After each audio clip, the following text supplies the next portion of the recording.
This video is sponsored by Torzail's Guide to the Insect Folk, a collection of insect race options for D&D 5e. This supplement has 5 new race options to play weird insect-like humanoids for your Dungeons & Dragons game. The speedy Dustkin, the wise Flutterkin, and the strong Liftkin are just a few. Each race comes with full stats and abilities for your characters, as well as their history and motivations. This could be an interesting way to spice up your Zakhara game. Check out Torzail's Guide to Insect Folk on the DM's Guild today. Link in the description below. Hello everybody, Jordan here. The PH is silent. Continuing with Zakhara. If you missed the first video, go check it out. Otherwise, continue watching, because you're here and the video is actively playing. Zakhara, also known as the Land of Fate, measures roughly 3,000 miles from top to bottom and 2,000 miles across. Compared to Faerun, which is actually different depending on which edition map you use, but roughly Faerun is 3,800 by 2,500 miles. The majority of Zakhara is desert. A large, vast desert with the occasional oasis sprinkled throughout. The so-called wastelands include a typical sandy desert, but also volcanic debris, salt flats, cliffs, and mountains. Rainfall is sparse in these regions, which makes it difficult for life and is also why it is known as a desert. But that doesn't stop life from thriving, and caravans of merchants travel the desert with their wares. There are established routes linking the multitude of oases found here, which also help the nomadic people of Zakhara find water and live in the desert. They often follow the spring rains. There are locations deep in the desert where there is no life except the occasional genie that makes their home there. Far from civilization, these genies make monuments of power and beauty, great citadels that stand out in the sandy desert. Much like Faerun, there are ancient civilizations buried beneath the sands just waiting for adventurers to explore. The ancient empires of Nog and Kadar, which were the first great civilizations of the Land of Fate. These empires fell long ago and most of their knowledge has been forgotten, but crumbling temples can still be found underground,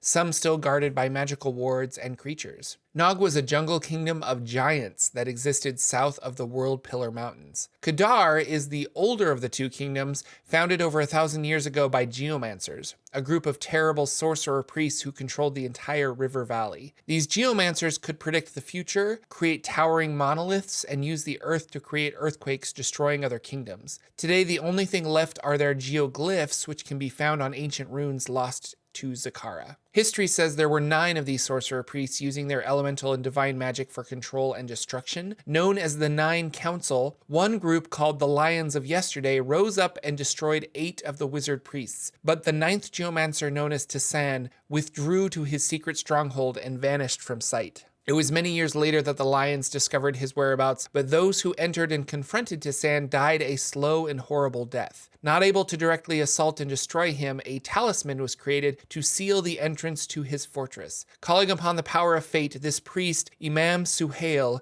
swore an oath that he would return to help the Lions of tomorrow, should the talisman ever be disturbed and the geomancer's magic return to the Land of Fate. The people of Zakhara are more unified than the people of Faerun. While fighting is commonplace in Faerun, and many races seem to stick with themselves, Zakhara is a true melting pot. All sizes, shapes, and colors of men and women cohabitate in large cities or wandering tribes. The races of Toril, such as elves, half-elves, dwarves, halflings, gnomes, orcs, and even ogres, all live together in Zakhara. There are some bad actors among the orcs and ogres, but the people of Zakhara punish the actions and not the people. Thus, many orcs and ogres live a happy life in civilization with elves, humans, and dwarves. There is a lack of prejudice and segregation here that can be found in other parts of Toril. There isn't really a concept of elven society. Elves are part of Zakhara and thus part of Zakharan culture, along with humans and dwarves.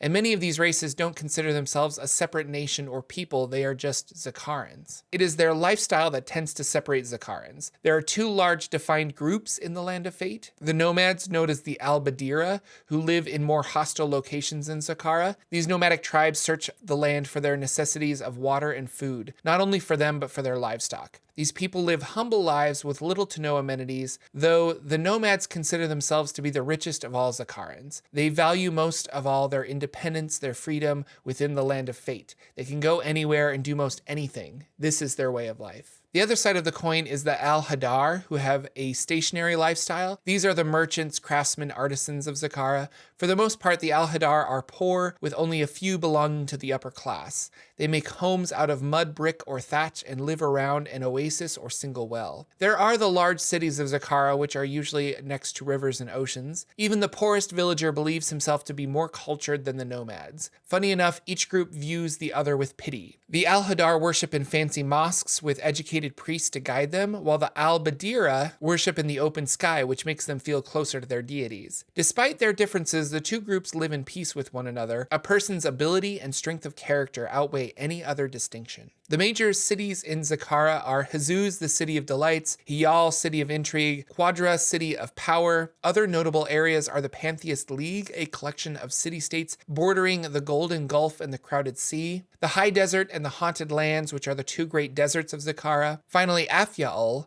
which are small nations scattered throughout the Crowded Sea. I'll try and cover more of these locations and the deities of the Land of Fate in my next video. Thanks again to today's sponsor, Torzail's Guide to the Insect Folk. If your Zakharan desert needs some insect folk running around the haunted lands, consider picking up this supplement on the DMs Guild, link in the description below. I have a podcast every week called the Saturday Morning D&D Show, where my co-host and I talk about our games and D&D news. If you'd like to support my channel, you can do so via Patreon, where I just opened up our Patreon-only Discord to every subscriber level. Or you can click the join button here on YouTube and become a channel member. Thanks again for watching, everyone, and sharing these videos with your gaming group. I'll see you all next week with more Zakhara.